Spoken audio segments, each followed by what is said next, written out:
रंभारे विश्वकर्मा पूजा पाई बढ़ई कूल पक्षरु शुभ खुंटी स्थापन और प्रस्तुति बैठक।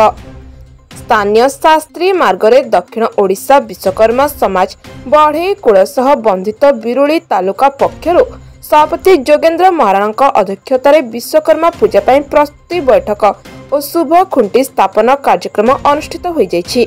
एही कार्यक्रम बिरुली तालुका बढ़ई कूलर राजश्री गोविंद चंद्र महाराणा, कार्यकारी सभापति अमूल्य महाराणा, संपादक दंडपाणी महाराणा, कोषाध्यक्ष प्रताप महाराणा, जुग्म संपादक ईश्वर चंद्र महाराणा उपस्थित समस्त सदस्य माने आसंता विश्वकर्मा पूजा निमंते नगर कीर्तन करने सह ब्राह्मणों मंत्र ध्वनि शुभ खुंटी स्थापन करथिले।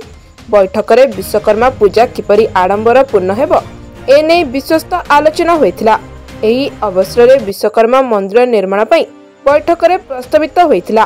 कार्यक्रम को विद्याधर महाराणा और बाबुला महाराणा संयोजना करथिबा बेले निरंजन महाराणा, दिवाकर महाराणा, केदार महाराणा, टुटू महाराणा और पिंटू महाराणा एवं समस्त सदस्य उपस्थित रहिथिले। Bureau report, IJB news.